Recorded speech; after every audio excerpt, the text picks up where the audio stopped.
Hi guys, Prakash Naziria फैफिनलायबाय नै आजिखालि सेंग्रा सिख्ला आरो नि गेजेराव गोबां एटिट्युड थायो नों गाननाय आं गाननाय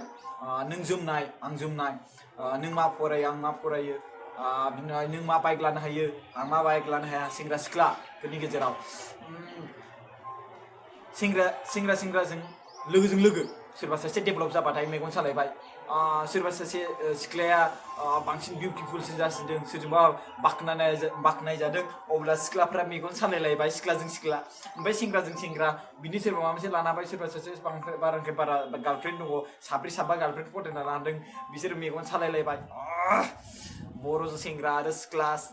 मेगन सालायनायजों लोगोसे घटना बायदिसिना बिदिनो नोंथां दाख्लैबो बुंखांबाय आङो किस खालामनाय मा खालामनाय सेंग्राफोरनि गेजेराव सिख्लाफोरनि गेजेराव उसुखुथु जाबाय थायो आं बै सिख्लाखौ बोरै किस खालामनो हानो बै सेंग्राखौ आं बोरै मोनगोन उसुखुथु जाबाय थायो आरो बिराद गाज्रि सानथावना फरायनायफोरखौनो जाबगारलायगोन आरो सि बिनि एखेबारे गुथिखौ मोननायमोनब्ला सि बिनि एखेबारे माबाखौ मोननायमोनब्ला मेगननि नोजोरानो एखेबारे सोरबा सासे सिख्ला थांबाथाय बा बेफोरबायदिया जाबाय थायो आरो एटिट्युड बर'फोरनि गेजेराव ओमफ्राय गावजों गावनो लोगोजों लोगो जिथिया मा होनोमोनलाय ओइ हेलौ मा खालामलायदों फन हरलायलायगोन आरो ना सोंलायलायगोन मा खालामदों बिराद बेस्थ' बिराद बिजि देखायगोन मानसिया बिराद खामानि मावदोंसो जेनेबा बिराद खामानि मावदोंसो आरो नङाबा सोरबा पाबजि मोनसे बाथ्रा पाबजि गेलेदोंना नोंथांमोना पाबजि गेलेदोंबा पुलिसफोरनि सिगाङाव दा गेले बिकज पाबजिया बेन जाबाय दासिम 16 जननि बारा हमबाय स' जुदि गेलेयोबाबो पुलिसफोरनि सिगाङाव दा गेले स' नोंथांखौ नङाबा हमगोन आरो मोनसे बाथ्रा गोसोआव लाखि कि आजिखालिनि जुगाव नेगेटिभ भिडिअ नायनायाबो बेन जाबाय स' नेगेटिभ भिडिअखौ जुदि नायोब्ला नेगेटिभ भिडिअखौ बेफोरबायदि जानला मोनला नायनाङा स' बेफोरबायदिनि थाखायनो हमजागोनबो मोनगोनबो फाइन नांगोनबो स' बेफोरबायदि बेन जाजोब्बाय स' ओमफ्राय बिदिनो आरो सेंग्रा सिख्लाफोर गासिबो बेफोरबायदि एटिटिउड जालायलायबाय आरो मोनसे बाथ्रा खोनासं आं मोनसे बाथ्रा खोन्थानो नोंसोरनो सिगाङाव मा आङो ना 2015आव कसमसे मा कसम निजिनि कसम 2015आव आङो सासे बोराया आंनिफ्राय फैसा दाहार लांदों सुदनि 10 मासनि होननानै एग्रिमेन्ट लिरनायना साइन लाना थांबाय ब्रा एखेबारे आङो बे बहिखौ लाबा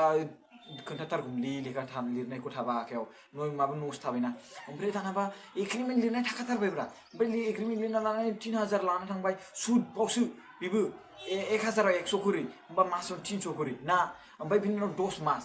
बा 10 मासाव होफैगोन नांबाय दानाबा 10 मास 2019 जालायलायबाय दासिमबो होफैयाब्रा आसुरितसो ओमफ्राय दानाबा खोनाबाय बे मानसिया मा अबेबा जायगायावलायनो आथिमंगलनि गावनि फिसालानि आथिमंगलनि होननानै लानानै थांदोंमोन दा मा खोनाबाय मिथिगौना अरुणाचलाव बबेबा जायगायाव हिन्जाव लानानै दंनो बेबो बर' सिख्ला आसुरितसो मिनिगोन बर' सिख्लासो लाना दं जाहैबाय बेबो अरुणाचलाव जोंनि बर' सेंग्राफ्रा एखेबारे सिख्ला नागिरबाबो मोनाखै सासे बोरायासो बर' सिख्ला मोनलायनानै ओरैबायदि मोजां आलो गोजोन जाना दंनो आसुरित बिराद गुदना बे बिराद मिनिथावना बाथ्रा बाब आं बिराद रायज्लायहरनो बिनि फिसालाफोरजोंबो रायज्लायबाय फैसाखौ माला होगोन बिनि हाबा जानाय जाजोबोलै गथ'फ्राबो एखेबारे ओमफ्राय बिनि उनावहाय फैसाखौ बिफिनबाय आरो ना ओमफ्राय फिसालाफ्राबो गैया कसमसे नंमारगौ नोंथांमोना नंखाय सानदों कि बियो गावखौनो गाव माबा मोनसे खालामनो कसमलै नोंथांमोना नंखाय सानदोंबा आं नोंसोर प्रुफबो देखायगोन प्रुफबो एखेबारे मालाबा समाव बानायनानै देखायगोन बेफोरबायदि जाबाय आरोलै गथनायानो जाथसो